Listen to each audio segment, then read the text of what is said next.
that. Even if it's just 10 minutes of doing something that you love, make sure to make that a priority, because it's so important that you do not lose yourself in this beautiful motherhood journey. But I think it's important to remember that you're a person and that you have passions, dreams, and desires, and it's important that you don't forget about that.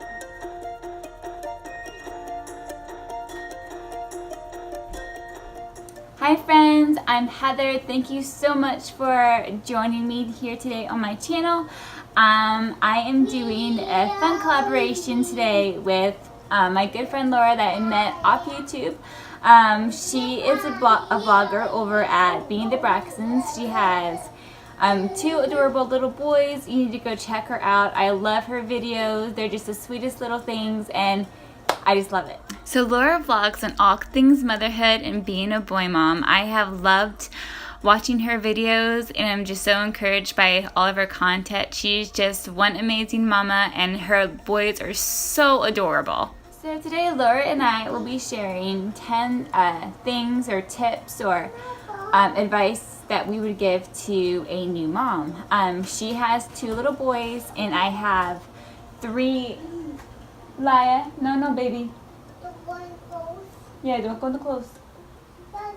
I have 3 girls, 5 and under, and there are so many things that I would love to just share with the new mom, with hopes to make her journey smoother, because we all know that the new moms, it can get pretty crazy. So the first thing that I really want to share is that it's okay to not have it all together, and it's okay to not be that mom that you envisioned yourself to be.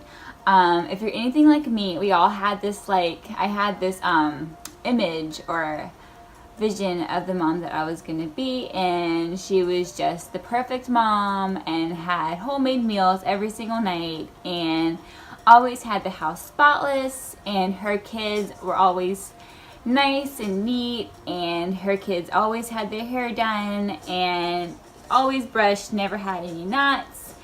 But yeah, that was my vision of the kind of mother I was gonna be. Super fancy, super clean, and just I had a vision that I was just going to be that mom that had it all together. And I know we all believed that there is no such thing as perfect moms, but I had it in my mind to be the exception.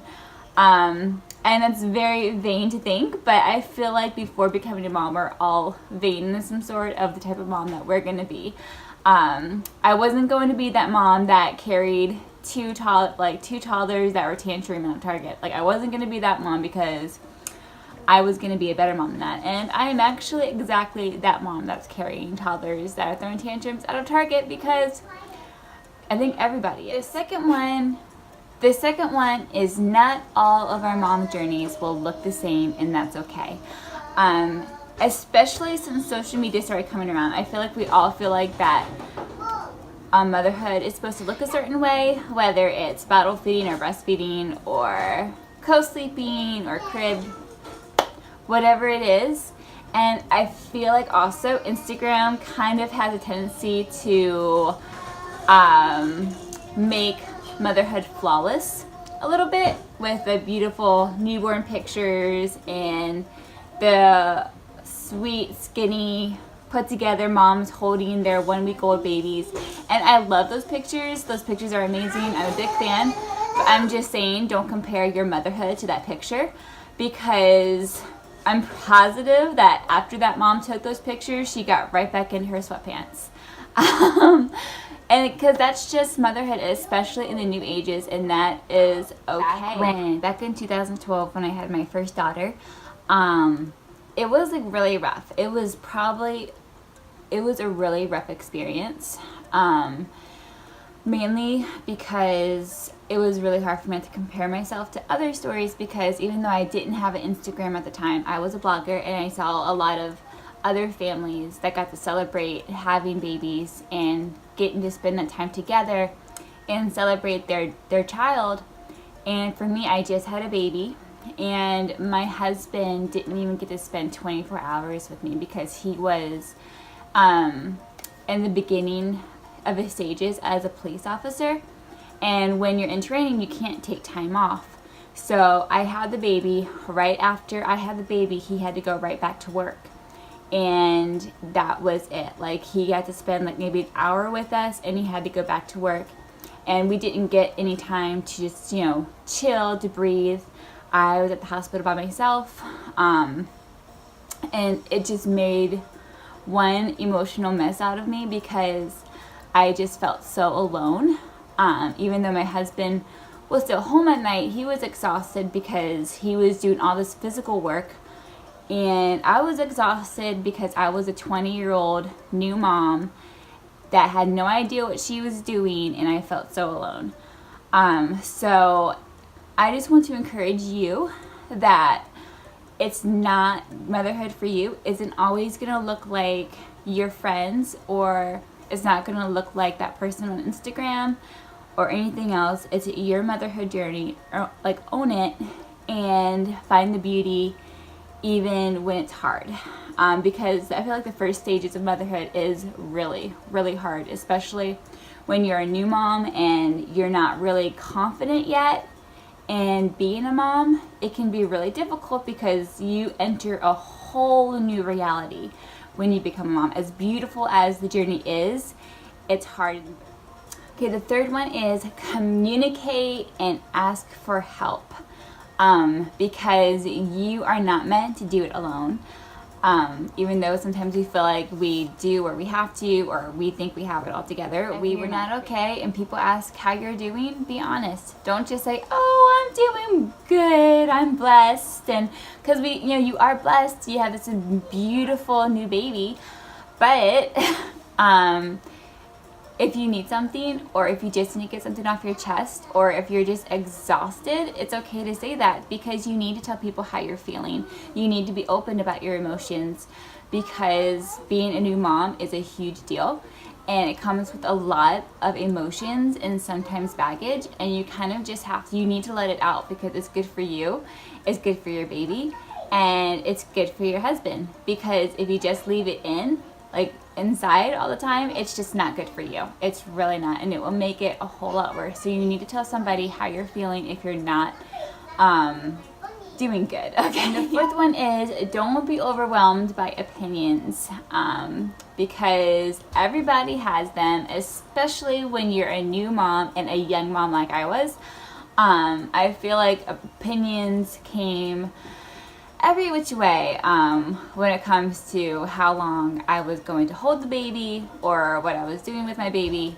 There was opinions on how long I was going to breastfeed for. There was opinions on how I dressed my baby, what I packed in my diaper bag when I went out. Yeah, I feel like everybody's going to have an opinion about everything. Whether you breastfeed, whether you bottle feed, whether you nurse your baby in public, whether you don't nurse your baby in public. I feel like everybody is going to be against something, and everybody's going to be for something. So you just have to do what you feel is best, and don't worry about anybody else. And I'm not saying to not accept people's opinions, because I do think it's important to hear the wisdom of older moms and more experienced moms. And I think it's great that they want to share their wisdom with you. But if you don't feel like it's for you, just brush it off and thank them for their advice and leave it at that. The fifth one is take one day at a time. Especially when you are a new mom, you feel so behind on everything, like laundry, dishes. You feel behind on communicating with family, because we both know when you just have a baby, everybody else is on the back burner, which is totally fine. But I just want to encourage you to take one day at a time.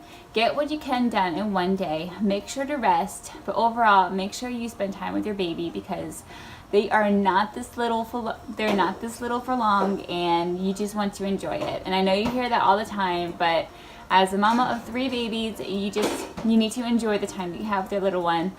And plus, it's healthy and important for both of you guys to have that one-on-one time. So make that top priority, and rest when you can, and also just get done what you can and one day, and the rest will take care of it. Number 6 is get that Jesus time in. And I can't even tell you how important that is. It's so important. It totally sets the tone for the day. It changes your life. It's a game changer, and it's a world changer. It's just amazing. Especially when I have a new baby. What I like to do when to get that Jesus time in when sitting down for quiet time doesn't always happen is just keep the worship music on, let it play throughout your day, and the audio Bible. Put the audio Bible on and listen to that while you're doing dishes or while you're rocking your baby, feeding your baby, and just spend that time with the Lord praying over your baby. And just that's some amazing ways to get the word in busy seasons is listening to the audio Bible. That's one way I do it when quiet time doesn't happen. Okay, so the 8th one is no is a complete sentence. So it is okay to say no. If you don't feel like having company over that day, just say no. If you don't feel comfortable going with a certain method that somebody is pushing on you and believing in, that's okay too. If you don't want somebody holding your baby, just say no. You are the mother. No is the only answer that you need to give. If you don't feel comfortable with something, it's okay. It's more than okay, actually. And you should not feel bad. No is complete. My number 9 is do something that you love and remember you. Because it's just important to, and all the chaos and the craziness, is to just remember yourself and doing something that you love, because it's so important to take care of yourself, whether it's get your nails done, go grab a cup of coffee and sit in your car in the quiet, paint, go back to your music, whatever you enjoy doing, make sure you make time for that. Even if it's just 10 minutes of doing something that you love, make sure to make that a priority, because it's so important that you do not lose yourself in this beautiful motherhood journey. But I think it's important to remember that you're a person and that you have passions, dreams, and desires, and it's important that you don't forget about that. Another thing I want to add to that is make sure you remember couple time and spending time with your spouse, because I feel like I think it's so important, whether it's you just sit and watch a movie together, play a game, have dinner together, or just sit together and talk with each other.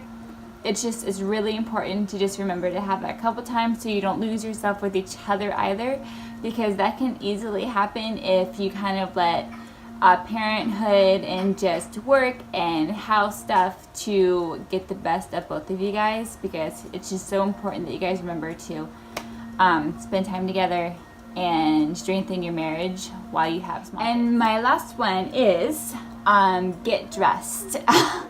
Get dressed, work out, whether it's going for a walk, getting cardio in. Make sure that's so important, because it is seriously a game changer. Whether instead of staying home in your pajamas, it's so important to get up, get dressed, do your hair, because not only you'll feel better, but I feel like... Thank you, babies. Thank you. So you're done with it? Not only you'll feel better, but I feel like you'll be way more productive as well. I know I certainly am. When I decide, even when I don't feel like it, I get up, get dressed, do my hair, maybe I do my makeup sometimes.